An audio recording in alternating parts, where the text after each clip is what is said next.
மயிலாடுதுறை மாவட்டம் குத்தாலம் அருகே தோசையில் எண்ணெய் ஊற்றியதால் ஆத்திரமடைந்த இளைஞர்கள் மது போதையில் கடை உரிமையாளரை தாக்கிய சிசிடிவி காட்சிகள் வெளியாகி பரபரப்பை ஏற்படுத்தியுள்ளது. குத்தாலம் போலீசார் வழக்கு பதிவு செய்து விசாரணை.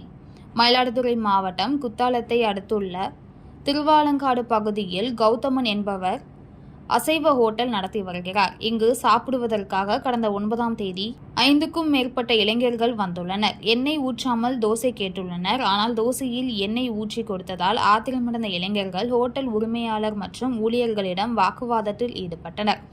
தொடர்ந்து உரிமையாளர் கௌதமனை கண்மூடித்தனமாக தாக்கியுள்ளனர். கௌதமன் படுகாயமடைந்து மயிலாடுதுறை அரசு மருத்துவமனையில் அனுமதிக்கப்பட்டு சிகிச்சை பெற்று வருகிறார். மதுபோதையில் இளைஞர்கள் தாக்குதல் நடத்தும் சிசிடிவி காட்சி வெளியாகி பரபரப்பை ஏற்படுத்தியுள்ளது.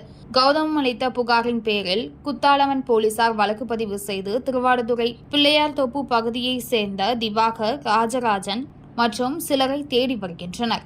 இத்தகவலை நமது செய்தியாளர் தாரிக் அணி மயிலாடுதுறை மாவட்டத்திலிருந்து தெரிவித்துள்ளார்.